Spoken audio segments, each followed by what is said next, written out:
estimates run the gamut from Kissinger's own admission that the war killed 50,000 Cambodian civilians to estimates of hundreds of thousands of civilian deaths.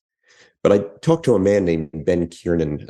He was the former director of genocide studies at Yale University and one of the foremost authorities on the U.S. air campaign in Cambodia. And he offered an estimate of as many as 150,000 Cambodian civilians. I think it's a reasonable figure and perhaps a conservative one, but it's still, a mammoth figure for a tiny country like Cambodia.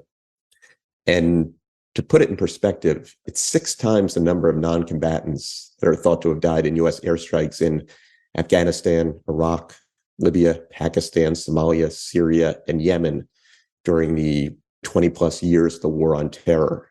And this number is according to Air Wars, the UK-based airstrike monitoring group.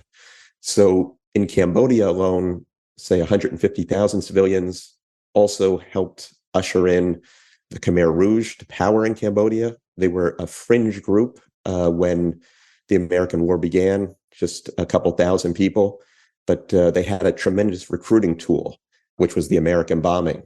They went around to villages and told people that the only way to stop it is to join their movement. In a couple short years, they had an army of 200,000 Cambodians. They took over the country.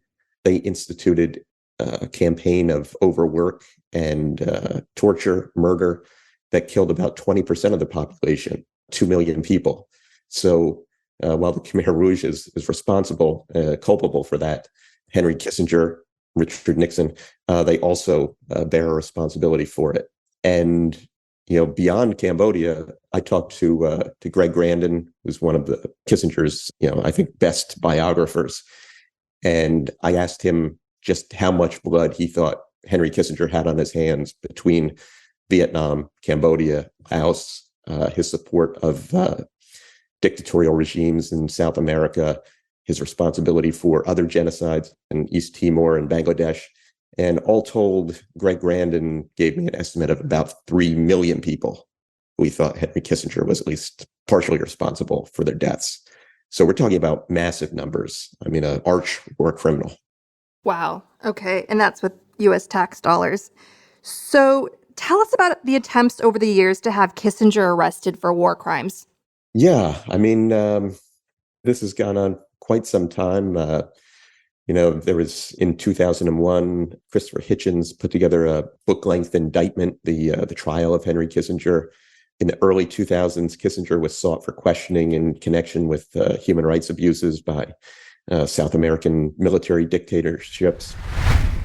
Welcome to the Gaslit Nation bonus episode. I am your host, Andrea Chalupa, a journalist and filmmaker, and the writer and producer of the journalistic thriller, Mr. Jones, the film that dearly departed Kissinger would not want you to see, given how mobbed up he was with the Russians, so be sure to watch it. And as you can probably tell by now, we are having a bit of a block party here at Gaslit Nation. There was a different bonus episode planned for this week, but we're celebrating. We are celebrating. I was just saying to someone, and they agreed with me full out, that 2023 has been terrible. It was like straight out the gate bad. We lost Twitter. I know Twitter left us, went to Elon's hands in the end of 2022, but all the damage was really coming into full force in 2023. And then Elon Musk, through his deliberate destruction of Twitter, helped Republicans push the Russian disinformation campaign of bullshit Ukraine fatigue to weaken support in the West. And then, of course, the House did the same. The Hamas terrorist attack, Netanyahu's horrific war crimes. Oh, and by the way, there's new reporting out that Israel, of course, knew about Hamas's war plans over a year in advance, but dismissed that as assuming it was aspirational. Look for that article in the show notes, and we'll go in more on that in further episodes. The growing conflicts in the Middle East and Africa, Trump may be the nominee, and polls look tight. So that's all the stuff we've been hit with in 2023. And I'm sure there's a lot more that I'm leaving out. But now we have this turning point, this wonderful little sign that maybe things might be going our way and that 2024 is our year. And that is finally Kissinger is out. His days, this war criminal, his days of advising other war criminals, it's finally over. We've been waiting for this. There's even a Twitter account that is called something like, "Is Kissinger dead?" And every day it would say, no, no, no. And then, as you can imagine, it finally got its day. To understand why so many people are celebrating, the opening clip that you heard explains it all. It was from my interview this spring with Nick Turse, a wonderful investigative reporter at The Intercept, who's written a lot of extraordinary books on the hidden hand of a lot of governments in conflicts around the world. He also did some incredible reporting on how Kissinger's actions led to a larger number of deaths and generational trauma that had been previously understood and reported. And that was a big bombshell report that came out earlier this year, amazingly timed for Kissinger's 100th birthday, that included a celebration in New York City attended by a lot of luminaries across industries, showing how this war criminal was embraced and normalized, celebrated by the foreign policy establishment and industries. He set the tone. He's always been characterized as this ridiculous little character. Like Trump, he's been laughed at for his appearance, the off-the-wall things that he's been caught saying, of course, with the Nixon tapes, most famously, and even publicly, the stuff he glorifies and saying that we've heard, and we'll go into some of that in this episode. Monty Python even did a song on him called Henry Kissinger. You can hear it in the show notes. But what gets missed, what gets left out, just like with Trump, is that he's so silky smooth. Kissinger is a master spin doctor. He had this elegant way of justifying the unjustifiable. And that not only drove the foreign policy establishment here in the US among our allies in Europe, he basically gave cover to governments around the world, including in the Global Democratic Alliance, to sit back and do nothing, to feel justified in being lazy, and feeling justified in being complicit, and feeling justified in normalizing relations with war criminals like Putin. Just read some of the stuff he wrote, and you can find it in the show notes, or some of the stuff he said publicly on how Russia backing Assad and all the atrocities that Assad and Putin carried out together against Syrians, creating one of the worst refugee crises in modern history, how that was all perfectly understandable. It was part of some greater initiative, and there's motivations there that we had to take our time to understand. That's the key energy of what Kissinger would do. He would create these excuses, these elegant excuses that would lose us valuable time, valuable urgency, that would demoralize deliberately. He was just elegant rhetoric. He was just the perfect attorney, one would say, the perfect advocate for war criminals around the world. And that is why he and Putin famously struck up a friendship very early on in Putin's political career. It was a lightning in a bottle, game recognized game moment when those two met. They understood each other right away. The energy, the vibe was there. And they stayed close confidants for the rest of Kissinger's remaining time here on Earth. I even had a meeting with a group of Russian human rights lawyers that represent notable Russian opposition activists like Pussy Riot and Navalny's group. And I met with them when they were on a trip to New York, and I asked them, well, who among the Americans does Putin actually respect? Like, who would go over there and make any bit of difference in influencing Putin? And the only person they came up with, like right off the bat, was Kissinger. Only Kissinger. Kissinger is reportedly the only American statesman that Putin ever had any respect for. And that is because Kissinger advocated for Putin's interests through and through. Kissinger ran a notoriously secretive lobbying firm, and he even defied transparency laws and norms by refusing to provide his list of clients. But it was very clear with how publicly he stood with the Russians joining them in various events and pushing their disinformation that shaped foreign policy in the US and the EU. And that was a position of a very Kissinger-driven position that Ukraine is a buffer state that belongs in Russia's orbit. And that's not what Ukrainians want. Overwhelming majority of Ukrainians, every time there's been a referendum on this issue, every time they would vote for president, Ukrainians would always vote overwhelmingly, with very few exceptions, for the position, for the person that would most likely get them into the European Union, that was pro-NATO, that gave them a path towards larger European Union and NATO integration. That had been the destiny, the desired outcome, made perfectly clear by Ukrainians since the final hours of the Soviet Union. And remember, Ukrainians all across East and West Crimea, they voted for an independence referendum to get the hell away out of the Soviet Union. So Kissinger, with his graceful way of gaslighting, was really instrumental in pushing this. Ukraine's a buffer state. Fuck what Ukrainians want. They don't deserve agency. Let's just ensure that they will never, ever be with the West, where they desperately want to belong and have safety and live and survive. They will always be a buffer state. But understand that Ukraine belongs to Russia. It's Russia's. That's what Kissinger did. That's what Kissinger, more than likely, because the words are there, the actions are there, the joint conferences are there, made money off of that position, made money leveraging his deep network with that position. It was the status quo that drove an appeasement policy that emboldened the Russians to escalate decades of genocides and war crimes with Chechnya, with Georgia, with Syria, with Ukraine, with propping up dictators and terrorist regimes across Africa and Latin America and so on. And there you have it. That's part of Kissinger's brutal, blood-covered legacy. And that's why so many are celebrating. And in fact, the way that I heard the news, and I'd love to hear in the comments how you heard the news, because this is one of those moments. Why is it one of those historic moments?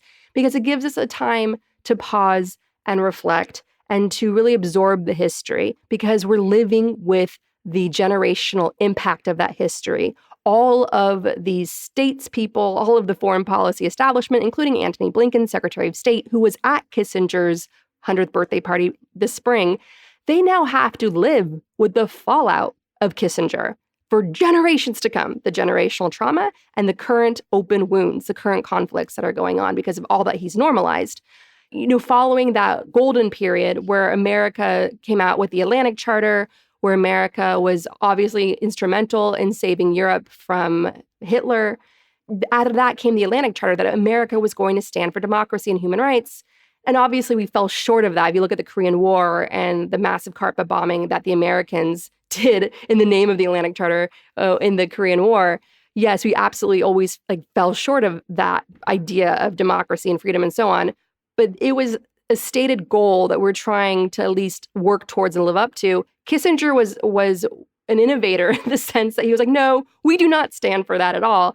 And Rex Tillerson, who he was instrumental in supporting for Secretary of State under Trump, Rex Tillerson, of course, the former Secretary of State, built on that coming out of Secretary of State. It's like, no, it's not about human rights. The State Department does not stand for human rights. Human rights are not in the American interests. So it was sort of like Kissinger, Rex Tillerson, they were part of this idea in the foreign policy establishment of let's not kid ourselves. Let's be honest about what we're really after, which is money, which is power, which is having control of the chessboard of the world. And that includes stomping on the aspirations of any of these struggling democracies and civil society groups and journalists and anti-corruption reformers and so on. But at least the Atlantic Charter gave us a North Star of this is where we should be living up to. These should be our goals. And if we're not showing this in our work, and if we're not showing this in who we're hiring and appointing to all these key positions, if we're not showing this with our actions, then we're falling short of our North Star. And that's why it's at least important to establish your values on paper so that people can say, well, we set this goal and look at all the ways we're not living up to it. Kissinger just burned all that to the ground and said, let's just make money. Let's just make wealth and power And that's, let's be honest with ourselves, greed is good. Like Nixon crawled so Reagan could walk, so Trump could run, right? And the foreign policy very much aligned along those administrations. All right.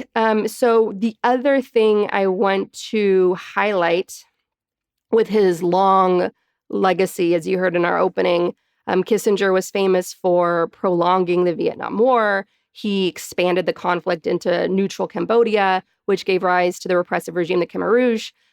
He enabled genocides in East Timor, Bangladesh. He propped up terrorist regimes, death squads, dictators in Latin America, and so on.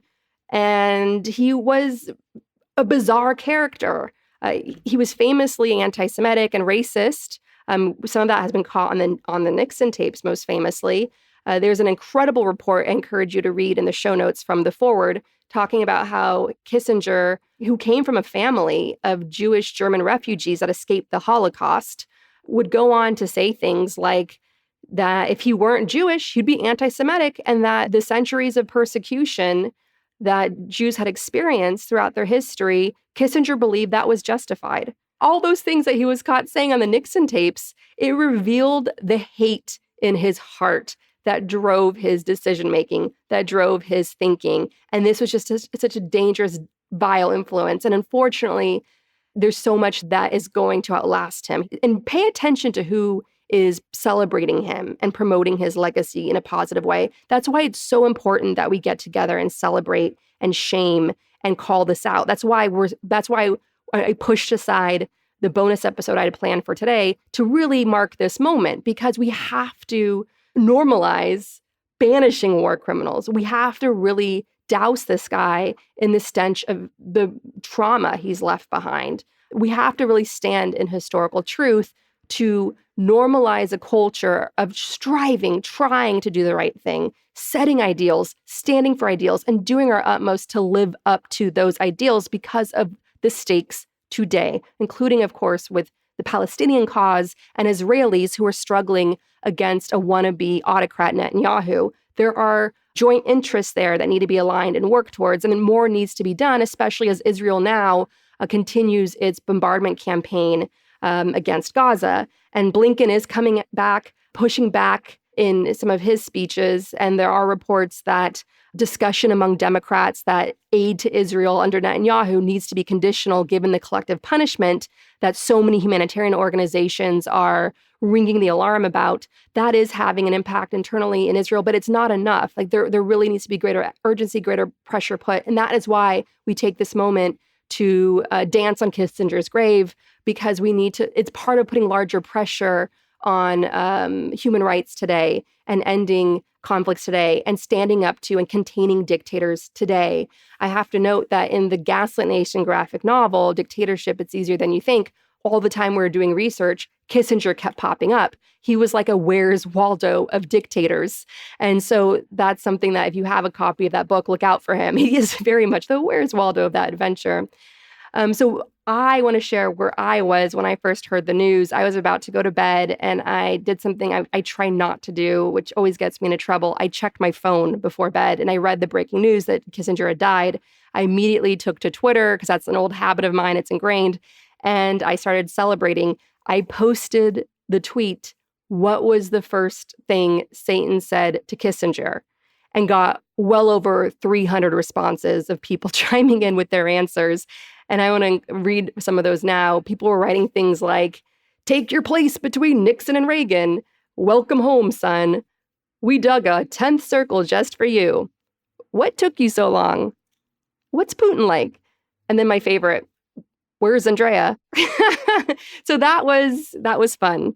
And again, I know it may seem morbid to celebrate the death of anyone, but in this case, it's educational. It's for human rights today. It's for fighting for the stakes today. It's for normalizing a culture of claiming our ideals and doing our utmost to work towards those ideals. All right. And finally, a personal anecdote. I, in college, had a talk with myself. I promised myself that if I ever found myself at a party with Henry Kissinger, that I would pour my wine on him. I remember this. This is like one of my big dreams in college, right? This is one of the goals I set for myself, one of the standards. Like, this is who you are. These are your values. You got to live by your values. And then lo and behold, years later, I found myself covering the 2008 Republican convention in Minnesota. And I was at the Google Vanity Fair party, very tired, very overworked, just running around chasing down interviews for Condé Nast portfolio. And lo and behold, who should I be there next to? Henry Kissinger. What did I have in my hand at the time? A glass of wine. I looked down at my wine. I looked over at Kissinger. I was like, oh, damn. I made a promise to myself. I got to do it now. But what ended up preventing me from getting anywhere near Kissinger was the fact that he was seated on a couch, a massive couch, surrounded by these thick-necked white men shoved into suits. They looked like offensive linemen in NFL or college football, just these huge, thick-necked white men that were just like surrounding Kissinger like a moat. My initial instinct was that they were groupies, that he was just so surrounded by a harem of giant men because they just couldn't get enough of his war criminal aura. But now looking back, they were probably security. That was, some of them must have been his security detail that were placed there specifically because of hairy feminist hippies like me. I'm sure Kissinger, going about his business, has had plenty of things said to him and done to him, and me spilling wine on him would have been just a part of a long list of how he may have been treated going about his business, because it was remarkable of how out of reach he was to me physically. Even if I had the fight in me in that moment, I was I had to tell you, covering conventions where you're physically running around, physically trying to chase people. Like I physically chased Khmer Rouge and stomped on the back of his heel. It's a very physical experience covering these big conventions and trying to file stories along the way. So I just didn't have the mojo in that moment to be like, oh, all right, here's the wine. Let me throw it at you. But he was also very well guarded too. And I think that's notable. And I think it speaks very much to how he understood on some level where he stood in terms of his legacy. I think it was known. I think plenty of people made that known to him in some way, shape, or form. Even Biden's so-called statement on Kissinger's death was as one person put it, Biden basically saying, yep, met Kissinger. He said some things. I disagreed with those things. All the best to his family. It was very much like non-committal. But I have to say, again, the whole purpose of this episode, the whole purpose of all the dancing in the street that people are doing now in celebration of his demise, is that we're trying to pressure Biden and Blinken now to stand on the right side of history and not join in any way, shape, or form with Kissinger's horrific legacy of normalizing the unjustifiable. So there you have it. That's this week's bonus episode. And then tell me again in the comments, where were you when you heard the news? What did it mean to you? And do listen to our interview with Nick Turse. It's brilliant in how he breaks down this cruel man. Next up, I'm going to be sharing comments and answering questions from listeners at the Democracy Defender level and higher on Patreon. If you'd like to listen to this full episode and join the conversation, sign up at patreon.com/gaslit. That's patreon.com/gaslit. Thank you to everyone who supports the show. We could not make Gaslit Nation without you.